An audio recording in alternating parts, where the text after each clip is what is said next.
ہمارے پیارے نبی صلی اللہ علیہ وسلم نے ہمیں ہر بیماری کا علاج بتلایا، اور یہاں تک کہ آقا علیہ الصلاۃ والسلام نے ارشاد فرمایا کہ ما انزل اللہ داء الا انزل اللہ لہ شفاء۔ سبحان اللہ، کہ اللہ تبارک و تعالیٰ نے کوئی بیماری ایسی نہیں اتاری جس کے لیے شفا نہ اتاری ہو، جس کے ساتھ شفا نہ موجود ہو۔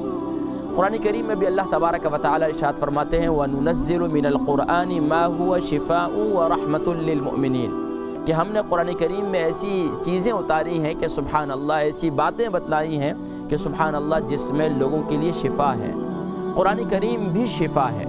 تو ناظرین کرام، اس سے شفا یابی پیارے کریم آقا علیہ الصلوۃ والسلام کی تعلیمات سے شفا یابی حاصل کر رہے ہیں، قرآن سے شفا یابی حاصل کر رہے ہیں، اور یہی ایمان والے کا طرز زندگی رہنا چاہیے۔ اور جب تک ایمان والوں کا طرز زندگی یہی رہا،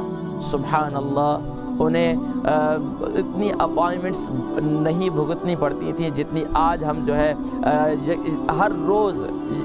ایک دن چھوڑ کر، ایک دن، دو دن چھوڑ کر، تیسرے دن، یعنی کہ ہفتے میں کوئی نہ کوئی اپائنمنٹس چلتی رہتی ہیں۔ اس کی وجوہات یہ ہیں کہ ہم نے نبوی تعلیمات کو چھوڑ دیا ہے، ہم نے طبیب اعظم کی تعلیمات کو چھوڑ دیا ہے، ہم نے طب نبوی کو چھوڑ دیا ہے، اس لیے ہم جسمانی تکالیف کا، جسمانی بیماریوں کا شکار ہو رہے ہیں۔ کاش کہ آج بھی ہم طب نبوی سے آراستہ ہو جائیں اور طب نبوی سے فوائد حاصل کرنا شروع کر دیں، تو سبحان اللہ، اللہ تبارک و تعالیٰ دوبارہ سے ہمیں ایک نئی زندگی نصیب فرمائیں گے۔ ناظرین کرام، آج ایک جسم کے جس عضو سے متعلق گفتگو کرنی ہے، اور جو ہمارے جسم کا اسپیشل آرگن ہے، جو ہماری جسم کے اندر اس کا بہت بڑا رول ہے، لیکن ہمارے ہاں اس سے بھی غافل ہیں، کیونکہ بظاہر جسم میں کہیں تکلیف ہو تو انگلی پر ہو تو سارا دن انگلی دکھاتے پھرتے ہیں، سر میں درد ہو تو سارا دن سر پکڑ کر بیٹھ جاتے ہیں، بازو میں درد ہو، لیکن اندرونی طور پر جب تکلیف ہوتی ہے، جسم کی یہ حصہ جب متاثر ہوتا ہے، تو یہاں تک کہ ہمارے جسم کے اندر نقاہت، کمزوری، اور یہاں تک کہ عجیب قسم کے خاص طور پر لیور کینسر بھی ہو جاتا ہے۔ تو ناظرین کرام، آج گفتگو کر رہے ہیں جگر کے امراض، کہ جگر کے امراض یہ کیوں ہوتے ہیں، اس کی وجوہات کیا ہیں، اس کی علامات کیا ہیں، اور یہاں تک کہ اس کا علاج کیا ہے۔ سبحان اللہ، طب نبوی صلی اللہ علیہ وسلم کے اندر آج انشاءاللہ اپنے پروگرام میں اس بات کا ہم ذکر کریں گے۔ ناظرین کرام، سب سے پہلے ہم اس کی وجوہات کی جانب بڑھتے ہیں کہ جگر کیوں خراب ہوتا ہے، جگر کے اندر کیوں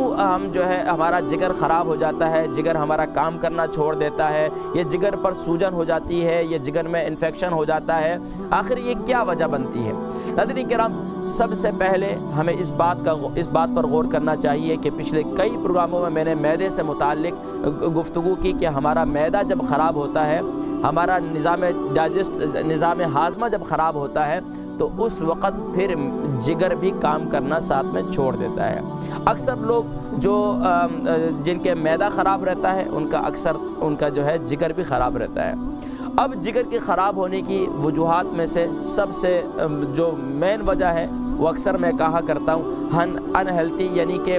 جو غیر صحت مند غذائیں ان کا استعمال ہے، ہم غیر صحت مند جو مشروبات ہیں ان کا استعمال ہے۔ اگر ہم اس کو چھوڑ دیں، خاص طور پر میں اکثر کہا کرتا ہوں کہ روزانہ کے باہر جا کر جو ہے فاسٹ فوڈ کھانا، اور اسی طریقے سے تلی ہوئی چیزیں کھانا، اور اسی طریقے سے جو ہے قسم کے جو ہے ڈرنکس پینا، خاص طور پر جو ہے یہ فجی ڈرنکس وغیرہ، یہ تمام کے تمام آپ کے جگر کو متاثر کرتے ہیں۔ اور سب سے زیادہ اس کی وجہ یہ ہے، جو خاص طور پر جن کا جگر فیٹی ہو جاتا ہے، جن کے جگر پر چربی چڑھ جاتی ہے، اس کی وجہ یہ بنتی ہے کہ خاص طور پر وہ ٹھنڈے پانی کا استعمال بہت زیادہ کرتے ہیں، یا ٹھنڈے مشروبات کا استعمال بہت زیادہ کرتے ہیں، جس کی وجہ سے ان کا جگر جو ہے وہ کام کرنا چھوڑ دیتا ہے، اور یہاں تک کہ جگر پر سوجن بھی پیدا ہو جاتی ہے۔ اب اس کی علامات کیا ہیں؟ ممکنہ طور پر ہر ایک آدمی یہ کہے کہ بھائی میں بھی جگر کا مریض ہوں، نہیں، اس کی کچھ علامات ہیں۔ اگر یہ علامات ہیں تو آپ کو ڈاکٹر سے رجوع کرنا چاہیے، اپنے جگر کے ٹیسٹ کروانے چاہیے، تو انشاءاللہ العزیز پھر آپ کے جسمانی صحت انشاءاللہ بہتر ہونا شروع ہو جائے گی۔ ناظرین کرام، جگر کی علامات میں سے، خرابی کی علامات میں سے ایک تو معاملہ یہ ہے کہ آپ کو بھوک کم لگے گی۔ جن کا بھی جگر خراب ہوتا ہے ان کو بھوک کم لگتی ہے۔ دوسرا یہ کہ جب جگر خراب ہوتا ہے تو آپ کے خون کی کمی آپ کے جسم میں شروع ہو جاتی ہے۔ تیسری علامت یہ ہے کہ خاص طور پر آپ کا جسم یا تو بہت زیادہ موٹاپے کا شکار ہو جائیں گے یا پھر بہت زیادہ کمزوری کا شکار ہو جائیں گے۔ دونوں طریقے یعنی کہ بہت زیادہ کمزوری کا پیدا ہونا جسم میں اور بہت زیادہ موٹاپے کا پیدا ہونا، یہ دونوں علامات جو ہیں جگر کی خرابی کے علامات ہیں۔ اور اس کے علاوہ ناظرین کرام جگر کی علامات میں سے خاص طور پر ہاتھ پاؤں کا سوجنا، جسم کا سوجنا، جسم پر اکثر پاؤں پر یا ہاتھوں پر سوجن کا رہنا، اس کی وجہ سے بھی ناظرین کرام جو ہے خاص طور پر یہ علامات ایسی ہیں، یہ بتلاتی ہیں کہ آپ کا جگر خراب ہے۔ اور اسی طریقے سے وہ خواتین یا وہ بچے جن کے جسم میں خون کی کمی ہوتی ہے، ان کی آنکھیں پیلی ہو جاتی ہیں، یہ بھی اس بات کی علامات ہیں، یا چہرے کا رنگ جو ہے ہمیشہ پیلا رہنا، یہ بھی اس بات کی علامت ہوتی ہے کہ آپ کا جگر جو ہے صحیح طور پر کام نہیں کر رہا۔ اسی طریقے سے خاص طور پر ہاتھوں کی انگلی کا اگلا حصہ جو ہے یہ زیادہ ٹھنڈا رہنا، یا ہاتھوں پہ پسینہ آنا یا پاؤں پر پسینہ آنا، یہ بھی اس بات کی علامت ہوتی ہے کہ آپ کے جگر جو ہے اس کا صحیح طور پر یہ فنکشن نہیں کر رہا۔ اسی طریقے سے ناظرین کرام اس کے علاوہ بھی بہت سی وجوہات ہیں، خاص طور پر آپ پیشاب کے ذریعے بھی آپ پتلا دیکھ سکتے ہیں، یہ بھی علامت ہے کہ خاص طور پر پیشاب جو ہے اس کا رنگ جو ہے انتہائی گدلا، انتہائی پیلا اور اسی طریقے سے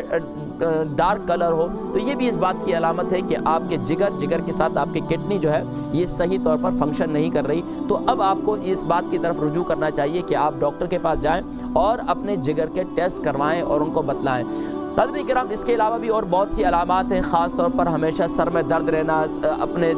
دماغ کے بیچ میں جو جلن رہنا، اسی طریقے سے اپنے یہ خاص طور پر یہ جو جگر کے جہاں انسان کا جگر ہوتا ہے اس کے سائڈ ان جگہوں پر درد رہنا، سوئیوں کو چبھنا، اور خاص طور پر جب جگر پر بہت زیادہ ورم ہوتا ہے